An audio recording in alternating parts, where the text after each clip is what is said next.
ಆಮಲು ಯಜಮಾನ್ರು ನಿನಗೆ ಕಾರ್ ತಗೊಂಡು ಕೋರ್ಟಿನ ಕಡೆನೇ ಬರೋದಕ್ಕೆ ಈ ಮಣ್ಣು ನೋಡಾಕ ಎಷ್ಟು ಚಂದ ಹಿತ್ತಲ ಗಿಡದಾಗ ಹಣ್ಣಿಟ್ಕೊಂಡು ಕಾಡಿಗೆ ಹುಡುಕಾಡ್ಕೊಂಡೀನಲ್ಲ ನಾನಂತ ದಡ್ಡಿ ಅಂತೀನಿ. ಹೆಂಗೋ ಇವತ್ತು ಪೃಥ್ವಿರಾಜ್ ಬರೋ ಕಾಣೋದಿಲ್ಲ. ಇದು ಚಾನ್ಸನ್ನ ಈ ಮಲ್ಲು ಯಾಕೆ ಕೊಡಬಾರ್ದು? ಮಲ್ಲು ಏನೇನ ಕಾಯಂ ಚಟನ ಐತಲ್ಲ. ಯಾವ ಮಲ್ಲು ಒಬ್ಬೊಬ್ಬ ಮಾತಾಡೋದು ಹಾಗೇನಿಲ್ವಲ್ಲ. ಹಂಗೇನಾರ ಇತ್ತಂದ್ರೆ ಹಳದಿ ಕಲರ್ ಗುಳಿ ಸಿಗ್ತಾವ ನೋಡಿ ಕಿರಾಣಿ ಅಂಗಡಿಯಾಗ. ₹1 ಕೊಟ್ಟಂದ್ರೆ 4 ಕೊಡ್ತಾರೆ. 2 ತಗೊಂಡು ಬಿಸಿನೀರ ಡಬ್ ಹಾಕೊಂಡ್ಬಿಡು ಅಂಟ್ರಿಸ್ ಕಡಾಕತ್ತೆ. ಅದ್ರ ಅವಶ್ಯಕತೆ ನಿನಗೆ ತಾನೇ ಇರೋದು. ಈಗೇನಿಲ್ಲವ 2 ದಿವಸದಿಂದ ಇತ್ತು. ಬರೀ ಬದ್ನಿಕಾಯಿ ತಿನ್ನಿಲ್ಲ ಭಾಳ ಕಟ್ಟು ಬಾಯಿ ಉರಿದು ನಂದು ಉರಿದು ಮುಂಜಾನೆ ಇಟ್ಟು ಅಂದ್ರೆ ಹಂದಿ ತಿನ್ಬೇಕಾದ್ರೆ ಅದ್ರದ್ದು ಉರಿದು. ಆದ್ರೆ ಏನು ಗುಳಿಗೆ ತಗೊಂಡು ಯಾವಾಗಿದ್ದ ಎಲ್ಲ ಸರಳ ಆಗ್ಬೇಕು ಕೆಲಸ. ಈಗ ಕೆದರಿದ್ರು ಬರೋದು ಅದು ಬಂದ್ಬಿಡು. ಏನೋ ಮಾತಾಡತ್ತಿದ್ದೆ ಅದಕ್ಕಂದೆ ಚಾವಿ ತುಂಬ್ರವ್ವ ಅಪ್ಪರ್ ಬೈತಾರೆ ಪಟ್ನ ಹೋಗ್ಬೇಕಂತ. ಚಾವಿ ಒಳಗಿದೆ ಹೋಗ್ತಗೋ. ಅಪ್ಪರಿಗೆ ಎಷ್ಟು ಸಲ ಹೇಳ್ತಾನೆ ಇಲ್ಲ ಊಟಕ್ಕೆ ಹಾಕ್ರಿ ಅಂದ್ರೆ ಓದೋದು ಬಚ್ಚಲ್ದಾಗ ಇಟ್ಟು ಬಿಡ್ತಾರೆ. ಎಲ್ಲಿ ಬಚ್ಚಲ್ದಾಗ ಇಟ್ಟಾರ ಬೆಡ್ರೂಮ್ ನಲ್ಲಿ ಮಲ್ಲು. ಹಂಗಾದ್ರೆ ನೀನು ಹೋಗ್ಕೊಂಡ್ರು. ಯಾಕೆ 25 ದಿವಸ ಹೊತ್ತಾಯ್ತು. ಅದು ಹೆಂಗ್ ಬೇಕು ನೋಡಕ್ಕೆ ಹೋಗಿಲ್ಲ. ಮಾರಿ ಪಡೆದಂಗೆ ಆಗತ್ತ. ಅದಕ್ಕೆ ನನಗೆ ಆಗಿ ಬರಂಗಿಲ್ಲ. ನೀನು ಅದರಷ್ಟು ನೀನು ಹೊತ್ತಗೊಂಡ್ರೆ ಏನಾಗುತ್ತೆ ಮಲ್ಲು? ನಾ ಹೆಂಗೆ ಬೆಡ್ರೂಮ್ ಹೋಗಕ್ಕೆ ಬರ್ತತ್ತವ ಎಷ್ಟ ಆಗಲಿ ಕಲ್ಸಿರೋ. ನಾ ಬೆಡ್ರೂಮ್ ಹೋಗಾದ್ರೆ ಬೇರೆ ನಾಕತ್ತ ನನ್ನ ಮಕ್ಕದಾಗ ಏನು ರೈನಕ ಸ್ವಾಮಿ ಕಾಣಕತ್ತಾನ ಇಲ್ವಲ್ಲ. ಮತ್ತು ನಾ ಬೆಡ್ರೂಮ್ ಹೋಗ್ಬೇಕು. ಆ ಸುದ್ದಿ ನಿನ್ನ ಗಂಡ ಗೊತ್ತಾಗ್ಬೇಕು. ಅವ ಸಡ್ಡಿ ಕರ್ದು ನಾನು ಚಡ್ಡ ಅನ್ನಿಸ್ಬೇಕು. ಯಾಕೆ ಬೇರ್ಕತ್ ಬಿದ್ದತ್ತಿ ಹೋಗಿ ನೀನ ಚಾವಿ ತರೋಗು ನಾ ಗಡ್ಡ ಹೊಡ್ಕೊಂಡು ಹೋಗ್ತೀನಂತ. ನೋಡು ಮಲ್ಲು, ಸುದ್ದಿ ಬಳಸಿ ಮಾತನಾಡೋ ಅಭ್ಯಾಸ ನಡೆದಿಲ್ಲ. ಏನ್ ಮನಸ್ಸು ಮಾಡಿದ್ರ ಹರಿಯದ ಯೌವನ ತುಂಬಿದ ಈ ದೇಹ ನಿಂದಕ್ಕತ್ತಿ. ನೀ ಹೂ ಅಂದ್ರೆ ಸಾಕು. ಬೆಡ್ರೂಮ್ ಹಾಕಿರೋ ನನ್ನ ಮಂಚದ ಮ್ಯಾಗ ಸುಖದ ಸುಪ್ಪತ್ತಿಗೆ ತೋರಿಸ್ತೀನಿ. ನಿನ್ನ ಅರಸನಂಗ ಇಟ್ಕೋತೀನಿ. ಕೆಲವೊಂದಿಷ್ಟು ಮನ್ಯಾಗ ಶ್ರೀಮಂತರ ಮನ್ಯಾಗ ಹೆಣ್ಮಕ್ಳು ಹಿಂಗಿರ್ತೀರಿ. ಹೆಂಗ್ ಮಲ್ಲು? ಮನ್ಯಾಗ ಗಂಡ ರಟ್ಲೆ ಮತ್ತೆ ಕಾರ್ ಓಡಿಸೋ ಲೋ ಮನ್ಯಾಗ ಪಾಡ್ದಾಗ ಕೆಲಸ ಮಾಡೋ ಲೋ ಮಾಡೀನಿ. ಲಾಸ್ಟಿಗೆ ಏನಾರ ಗಂಡ ಗೊತ್ತಾತಂದ್ರೆ ತಪ್ಪೆಲ್ಲ ನಮ್ಮ ಮತ್ತೆ ಬಡ್ರ ಮೇಲಾಗಿ ದರ್ಗಾ ಜೈಲ ಬುರ್ಗ ತಗ ಕಚ್ಬಿಡೋದು. ಇಲ್ಲ ಸಣ್ಣ ಕಚ್ಚ ಕಡಿಸಿ ಎಲ್ಲರ ಕಬ್ಬಿನ ಹೊಲ್ದ ಮುಚ್ಚಿಬಿಡೋದು. ಚಲೋ ಮಾಡ್ತೀರವ. ಒಬ್ಬ ಗಂಡ ಮುತ್ತೈದು ಮುಂದೆ ಮಾತಾಡೋ ಮಾತಾಡು. ಒಳ್ಳೆಯವ್ರು ಒಳ್ಳೆ ಜನ ಕೆಲ್ಸಕ್ಕೆ ಸೇರಿದ್ದೆ. ಹಿಂಗದಿ ಅಂತ ಗೊತ್ತಿರ್ಲಿಲ್ಲ ನನಗೆ. ಈ ಕೆಲ್ಸಕ್ಕೆ ಬೇರೆ ಯಾರ ಸಿಗ್ತಾರ? 1 2 10 ಸಾಂಗ್ಲಿ ಮಿರಸ್ ನನಗೆ ಗೊತ್ತವ. ಮಲ್ಲು, ಈಗಾಗಲೇ ನೀನು ಹೊತ್ತದಲ್ಲಿ ಕೈ ಇಟ್ಟಿದ್ದೀಯ. ಸುಮ್ಮನೆ ಈ ವಿಷ ಸರ್ಪಿಣಿಯ ಕೈಯಿಂದ ಕಚ್ಚಿಸ್ಕೊಂಡು ಸತ್ತು ಹೋಗಬೇಡ. ಬದುಕಬೇಕು ಅನ್ನೋ ಆಸೆ ನಿನಗಿದ್ರ ಒಂದೇ ಒಂದು ಸಾರಿ ನನ್ನ ಮನಸ್ಸಿನ ಆಸೆಯನ್ನ ಈಡೇರಿಸು. ದುಡ್ಡು ಬೇಕೋ ಕೇಳು, ನಾ ಬಿಸಾಕ್ತೀನಿ. ಆದ್ರೆ ನನ್ನ ಮನಸ್ಸಿನ ಕಾಮಾಗ್ನಿಯನ್ನ ನಂದಿಸದೆ ಹಾಗೆ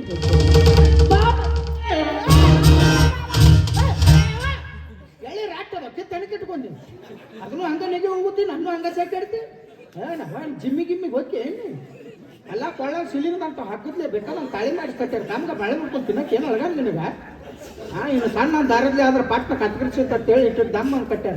ನೋಡು ಮನ್ಯಾಗ ಯಾರು ಅಡ್ಡಾಡ್ತಾರ ಅದ್ರ ಬಗ್ಗೆ ವಿಚಾರ ಮಾಡೋದು. ನೀನು ಇಂಥದ್ದು ವಿಚಾರ ಮಾಡ್ತೀನಿ. ಏನಕ್ಕೆ ಮಾತಾಡತ್ತೀನಿ? ರೊಕ್ಕ ಕೊಡ್ತೀವಿ. ರೊಕ್ಕ ಕೊಡ್ತಾವಂತ. ರೊಕ್ಕ ಕೊಡ್ತಾನೆ. ಆ ರೊಕ್ಕ ನಾಯಿ ಮುಂದೆ ಹೋದ್ರೆ ನಾಯಿ ತಿನ್ನಂಗಿಲ್ಲ. ನಾ ರೊಕ್ಕ ತಗೊಂಡು ನಾಯಿ ಮಾಡ್ಲಿ ನೋಡು. ನಾ ಬಡವನೇ ಇರ್ಬೋದು, ಅಪ್ಪತ್ತ ಊಟ ಮಾಡ್ತಿರ್ಬೋದು. ನಂಬಿ ಕೆಲಸ ಕೊಟ್ಟು ಒಂದು ತಣ್ಣ ಕೊಟ್ಟಾಗಂದ್ರ ಗೂಂಡ ಮನಿ ಜಂತಿ ಅಂತ ನಾಲ್ಕು ಮಗ ನಾನಲ್ಲ. ಇಂಥದಕ್ಕೆ ಯಾವತ್ತು ನಾ ಆಸ್ಪತ್ರೆ ಕೊಡಲ್ಲ. 1 2 10 ಸಾಂಗ್ಲಿ ಮಿರಸ್ ನಂಗೆ ಗೊತ್ತವ. ನನ್ನ ಮಾತನ್ನ ನಿರಾಕರಿಸಿ ಹೋಗುತ್ತೀಯ. ನೀನು ಈ ಮನೆ ಹಾಸ್ಟೆಲ್ ಸಹಿತ ದಾಟೋದಿಲ್ಲ. ಬಾಗಿಲಿಗೆ ಕರೆಂಟ್ ಹಚ್ಚು ನಾವು. ಹಂಗಾದ್ರೆ ನಾ ಬೆಳಕಿಂಡಾಗ ಹೋಗ್ತೀನಿ. ಅಲ್ಲೇ ಹಚ್ಚು ನಾವು. ಬಚ್ಚಲ್ ಪೈಪ್ನಾಗ ಹೋಗ್ತೀನಿ. ಅಲ್ಲೇ ಹಚ್ಚು ನಾವು. ನಾ ಹಂಗಾರ ಅಲ್ಲಿ ಹೋಗ್ತೀನಿ. ನಾ ಅಲ್ಲೇ ಹಚ್ಚೇನಿ. ಅಲ್ಲಿ ಹಚ್ಚಿಲ್ನಿ. ಅಲ್ಲೇ ಹಚ್ಚೇನಿ. ಅಲ್ಲೇ ಬಂದನೀಗ ಪಟ್ನ ನನ್ನ ಜೋಡಿ ಗುದ್ದಾಡ್ತಿ. 3ನೇ ತಯಾರಾಗೈತೆ ನನಗೆ. ಹುಚ್ಚಿ ನಾಳೆ ಯಾವ್ದಾದ್ರು ಹುಲಿಗೆ ಮಧ್ಯೆ ತೋರಿಸ್ನಿ ನೋಡವ. ನಾನು ಮೊದ್ಲ ಅಂತ ಸೇರವಲ್ಲ. ನಾವು ಮೊದ್ಲ ಜಾತ್ರೆ ಎಲ್ಲ ಕೌದಿ ಎಲ್ಲ ನೀರು ಹಾಕಿರ್ತೀವಿ. ಈಗ ಇಂಥದ್ದೆಲ್ಲ ಮಾಡಕ್ ಹೋಗಂಗಿಲ್ಲ. ಯಾಕಂದ್ರೆ ಕೌದಿ ಹೋಗಿಬೇಕಾದ್ರೆ ಕಣ್ಣ ನೀರು ನಮಗೆ ಬಂದಿರ್ತಾರೆ, ನಮಗೆ ಬಂದಿರಂಗಿಲ್ಲ. ನೀವೇ ನುಂಗಾಪ್ತಾನೆ ಚಾದರ ಹೋಗಿ ಒಣಗಿರ್ತೀರಿ. ಇಂಥದ್ದೆಲ್ಲಕ್ಕೆ ಯಾರನ್ನಾರು ಕರಿ, ಅವ್ರನ್ನ ಇಂಥ ಕೆಲಸ ಮಾಡವಲ್ಲವ. ಕೈ ಮುಗಿತು ನಾನು ಇಲ್ಲಿಗೆ ಬಿಟ್ಟು ಬಿಡು. ಮಲ್ಲು, ನನ್ನ ಕಾಮದ ಈಡೇರಿಸಲಿಲ್ಲ ಅನ್ನೋ ಒಂದೇ ಒಂದು ಕಾರಣದಿಂದ ನನ್ನ ಮಾವನನ್ನ ಈ ಮನೆಯಿಂದಾನೇ ಹೊರ ಹಾಕಬೇಕು. ಎಲ್ಲಿ ನನ್ನ ಕಾಮಾಜ್ಞೆಯನ್ನು ಈಡೇರಿಸಿಕೊಳ್ಳಲು ನನ್ನ ಹತ್ರ ಅಡ್ಡಿ ಆಗ್ತಾಳೋ ಅಂತ ತಿಳಿದು ಅವಳ ಮೇಲೆ ಇಲ್ಲ ಸಲ್ಲದ ಆಪಾದನೆಯನ್ನ ಕೊಟ್ಟು ಭಿಕ್ಷೆ ಬೇಡಲು ರೋಡ್ ಹಾಕಿತು. ಇಷ್ಟೆಲ್ಲ ಮಾಡಿದವನು ಇನ್ನು ನಿನ್ನಂಥವನು ನನಗೆ ಯಾವ ಲೆಕ್ಕ? ನೋಡು ಮಲ್ಲು, ನನ್ನ ಮಾತನ್ನ ಕೇಳದೆ ಹೋದ್ರೆ ಚೀರಾಡಿ ಜನ ಕೂರಿಸ್ತೀನಿ. ನನ್ನ ಹಿಡ್ಕೊಳಕ್ ಬಂದಿದ್ದ ಅಂತ ಕತೆ ಕಟ್ತೀನಿ. ನಾ DNA ಟೆಸ್ಟ್ ಮಾಡಿಸ್ತೀನಿ.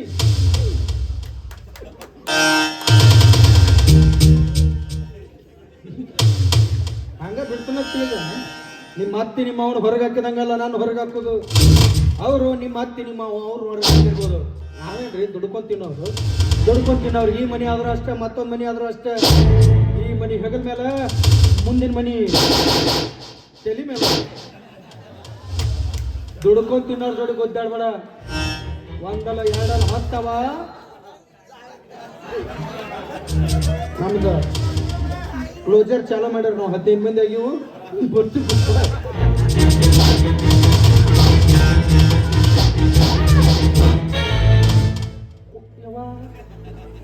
ಕೊನೆ ಸಲ ಹೇಳಕತ್ತೀನಿ.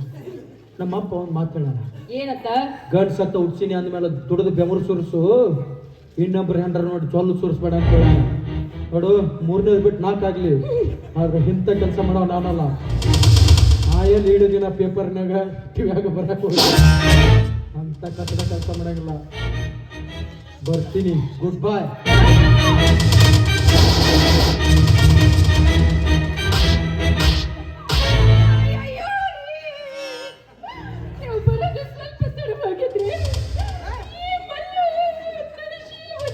Wow, fantastic fantastic.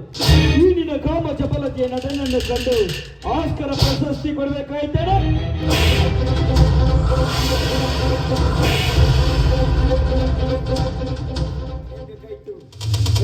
ಏನ್ ಬೇಕಾಯ್ತು? ನನಗೆ ಯಾಕೆ ಮೋಸ ಮಾಡಿ ಹೇಳು. ಅದು ಅದು ಹಣದ ಮೇಲಿದ್ದ ವ್ಯಾಮೋಹದಿಂದ ಎಲ್ಲಿವರೆಗೂ ನನ್ನ ತಾಯಿ ಹೇಳಿದಾಗೆ ಕೇಳ್ತಾನೆ ಬಂದೆ. ನನಗೆ ದುಡ್ಡಿರೋರು ಬೇಕಾಗಿತ್ತು, ಹುಡುಕಿದ್ದೆ. ಅಷ್ಟರಲ್ಲಿ ಎಲ್ಲ ಪರಿಚಯವಾಯಿತು. ಎಲ್ಲಿ ನಿಮ್ಮ ಹತ್ರ ಇರೋ ಸಿರಿ ಸಂಪತ್ತನ್ನ ದೋಚ್ಕೊಂಡು ಹೋಗೋದಕ್ಕೆ ನನ್ನ ಅತ್ತೆ ಮಗ ಅಡ್ಡಿ ಹೋಗ್ತಾರೋ ಅಂತ ತಿಳಿದು ಅವರ ಮೇಲೆ ಇಲ್ಲ ಸಲ್ಲದ ಆಪಾದನೆಯನ್ನ ಕೊಟ್ಟು ಈ ಮನೆಯಿಂದಾನೆ ಹೊರ ಹಾಕಿದೆ. ಎಷ್ಟು ಕಲೆ ನಾನೇ ಕಾರಣ. ದಯವಿಟ್ಟು ದಯವಿಟ್ಟು ನನ್ನ ತಪ್ಪನ್ನ ಕ್ಷಮೆ ಎನ್ನುವ ಶಬ್ದ ನಿನ್ನ ಬಾಯಿಂದ ಬರಕೂಡದು. ಹೆಣ್ಣಿನ ಮಾತು ಕೇಳಬಾರ್ದು, ಹೆಣ್ಣಿನ ಬೆನ್ನು ಹತ್ತಬಾರ್ದು ಅಂತ ಈ ಹೆಣ್ಣು ಎಂಬ ಬಾಯಿಯೇ ಬೆನ್ನು ಹತ್ತಿ ನನ್ನ ಮುತ್ತಿನಂತ ರಕ್ತಗಳಿಂದ ಗಳಿದುಕೊಂಡ ಪಾಪಿ ನಾನು. ಈ ಮನಸ್ಸನ್ನೇ ಕಲ್ಲು ಮಾಡಿ ಈ ಕೈಗಳಿಂದ ನನ್ನ ತಂದೆಯನ್ನು ಹೊರಗೆ ಹಾಕಿದೆಯಲ್ಲ ಹೆಣ್ಣು ನೀನು. ಇಷ್ಟೆಲ್ಲ ಮಾಡಿದೆ ಇದಕ್ಕಾಗಿ, ನನ್ನಲ್ಲಿರುವ ದುಡ್ಡಿಗಾಗಿ. ದುಡ್ಡಿಗೋಸ್ಕರ ವೇಸಿಗೆ ಕೂಡ ರಸ್ತೆ ಇಳಿದು ಬಂದು ನಿಂತರೆ ಬೇಕಾದಷ್ಟು ದುಡ್ಡು ಗಳಿಸ್ತಾಳೆ. ಅವಳಿಗೂ ನಿನಗೂ ಏನು ವ್ಯತ್ಯಾಸ? ಗೆಳತಿ ಎಂಬ ಪಟ್ಟಕ್ಕೂ ವೇಸಿ ಎಂಬ ಪಟ್ಟಕ್ಕೂ ಅಜಗಜಾಂತರ ವ್ಯತ್ಯಾಸವಿದೆ. ಏನಂದ್ರೆ, ನಾನು ನಿನ್ನ ಪಾಲಿಗೆ ಹೆಸರಿಗೆ ಮಾತ್ರ ಗಂಡನ. ಹಾಗಾದರೆ ಈ ಕೈಯಿಂದ ಕಟ್ಟಿದ ಗರಿಮಣಿ ನಿನ್ನ ಕರುಳಲ್ಲಿದ್ದಕ್ಕೆ ಬಿಸಾಕೆ ಹರಿ.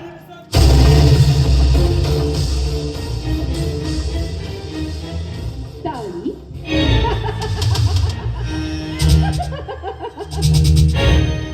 ಯಾವ ತಾಳಿ? ಎಲ್ಲಿದೆ ನಿನ್ನ ತಾಳಿ?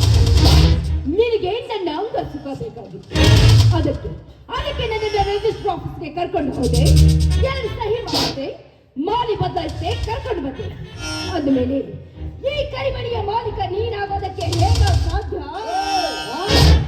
ಅಂದಾಗ ಈ ಕರಿಮಣಿಯ ಮಾಲೀಕ ನೀನಲ್ಲ. ಕರಿಮಣಿ ಮಾಲೀಕ ನೀನಲ್ಲ. ಹೌದು, ಆ ಕರಿಮಣಿ ಮಾಲೀಕ ನಾನಲ್ವೇ ಅಲ್ಲ.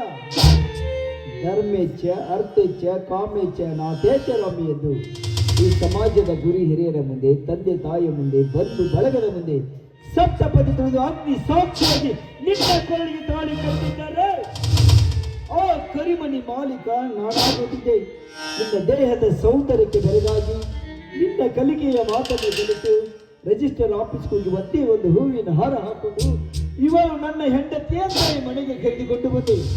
ಮಹೇಂದ್ರನ ಹೆಂಡತಿ ಅಂತ ಈ ಸಮಾಜಕ್ಕೆ ಗೊತ್ತಿಲ್ಲ ಅಂದಾಗ ಆ ಕರಿಮನಿ ಮಾಲೀಕ ನಾನಾಗಲು ಸಾಧ್ಯವೇ?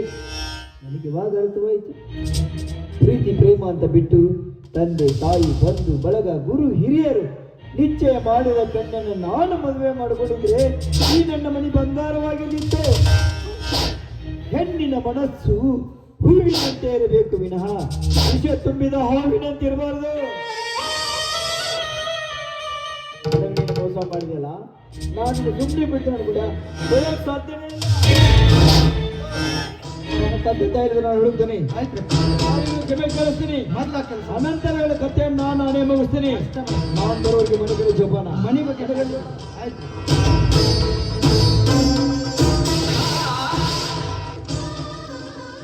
ಹುಷಾರ್ ನೋಡಿ, ಎಲ್ಲಾರ ಕೂಲ್ ಮೇಲೆ ಫೋಟೋ ತಕೊಂಡ್ರು ವಾದಗಿದ್ದಿ. ನಾನು ಯಾವಾಗ ನುಗ್ಸಿದ್ದಾಗ ಮತ್ತು ನಿನ್ನೆ ಈಗ ನುಗ್ಸಿ ಶನಿ ಕಿಟ್ಕೊಂಡು ಮೊದಲ ಈಸ್ ಬರೋದಿಲ್ಲ ಪುಣ್ಯಾತ್ಮಿಗೆ ಕಲಿಯಪ್ಪ ಅಂತಂದ್ರೆ ಟೂ ಬಟ್ಟ ತಗೊಂಡು ಒಳಗೆ ಜಿಗಿದಿದ್ದೆವು ಅಂತ. ಈಗ ಬುದ್ಧಿ ಬಂದೈತಿ, ಈಗ ಕಾಲ್ ಮರ್ಲೆ ಹೊಡಕತ್ತ. ಇದ ಕಾಲ್ ಮರ್ಲೆ ಮೊದಲು ಹೊಡಕೋತ ಬಂದಿದ್ರು ಇವನ್ ಬಾಳೆ ಹಾಕಿ ಹಿಂಗೈತಿ. ತಂದೆ ತಾಯಿ ಉಣ್ಣಿಸಿ ತಿನ್ನಿಸಿ ಅತ್ತಾಗ ರಂಬಿಸಿ ನಮ್ಗೆ ಜೋಪಾನ ಮಾಡಿರ್ತಾರೆ. ಅಂದ್ರೆ ನಮ್ಮ ಮದುವೆ ವಿಷಯದಾಗ ಅವ್ರ ನಿರ್ಧಾರ ಒಳ್ಳೇದ ತೊಗೊಂಡಿರ್ತಾರೆ. ಆದ್ರೆ ನಾವು ಗುರುತು ಪರಿಚಯ ಹೆಣ್ಣುಗಳನ್ನ ಪ್ರೀತಿ ಪ್ರೇಮ ಮಾಡಿ ಮದುವೆ ಮಾಡ್ಕೊಂಡು ಮನೆಗೆ ಕರ್ಕೊಂಡ್ ಬರ್ತೀವಿ. ಬಂದ ಸಂಬಂಧಗಳ ಅರ್ಥವೇ ಗೊತ್ತಿರಲಾರ್ದ ಇಂಥ ಮೂರ್ಖ ಹೆಣ್ಣುಗಳು ನಮ್ಮ ಮನೆ ಬೃಂದಾವನ ಮಾಡೋಕ್ಕಿಂತ ಬೆಂಕಿ ಸುಡುಗಾಡು ಮಾಡಿಬಿಡೋದ ಹೆಚ್ಚಿಂದ. ಹಂಗಿತ್ತಪ್ಪ ಇವ್ರ ಸಂಸಾರ. 35 ವರ್ಷಗಳ ಕಾಲ ದೇಶ ಸೇವೆ ಮಾಡಿ ನಿವೃತ್ತಿ ಹೊಂದಿ ಸುಖ ಸಂಸಾರದೊಂದಿಗೆ ನೆಮ್ಮದಿಯಾಗಿ ಇರ್ಬೇಕಂತ ಬಂದ ಸೈನಿಕನ ಕತೆ ಎಲ್ಲಿಗೆ ಹೆಚ್ಚಿದೇವು ಭಗವಂತ. ದೇವ್ರೇ, ನೀನಿದ್ದದ್ದ ನಿಜವಾಗಿದ್ರ ಈ ಭೂಮಿ ಮೇಲೆ ಇಬ್ಬರಿಗೆ ನೋಡಿ ಕಷ್ಟ ಕೊಡು. ಒಬ್ಬ ಇಡೀ ದೇಶಕ್ಕೆ ಅನ್ನ ಹಾಕುವ ರೈತ ಆದ್ರ ಇನ್ನೊಬ್ಬ ಇಡೀ ದೇಶವನ್ನೇ ಕಣ್ರೆಪ್ಪೆಯಲ್ಲಿ ಕಾಪಾಡುವಂತ ವೀರ ಸೈನಿಕ. ಇವರಿಬ್ಬರ ಜೀವನದಲ್ಲಿ ಯಾವತ್ತೂ ಈ ತರ ಕೆಟ್ಟ ಘಟನೆ ನಡಿಬಾರ್ದು ಅಂತ ನಿನ್ನಲ್ಲಿ ಕೈ ಮುಗಿದು ಕೇಳ್ಕೊತೀನಿ ತಂದೆ, ಕೈ ಮುಗಿದು ಕೇಳ್ಕೊತೀನಿ. ಅವರ ತಪ್ಪಿನ ಅರಿವು ಅವರಿಗಾಗಿ ಅವರ ತಂದೆ ತಾಯಿನ ಹುಡ್ಕೊಂಡು ಹೋಗ್ಯಾರ. ಆದಷ್ಟು ಬೇಗ ಅವರ ತಂದೆ ತಾಯಿಗಳು ಸಿಕ್ಕು ಅವ್ರ ಸಂಸಾರ ಒಂದಾದ್ರೆ ಅಷ್ಟೇ ಸಾಕು. ಎಲ್ಲಿಗಸ್ತ ನೋಡೋಣ ಭಗವಂತ.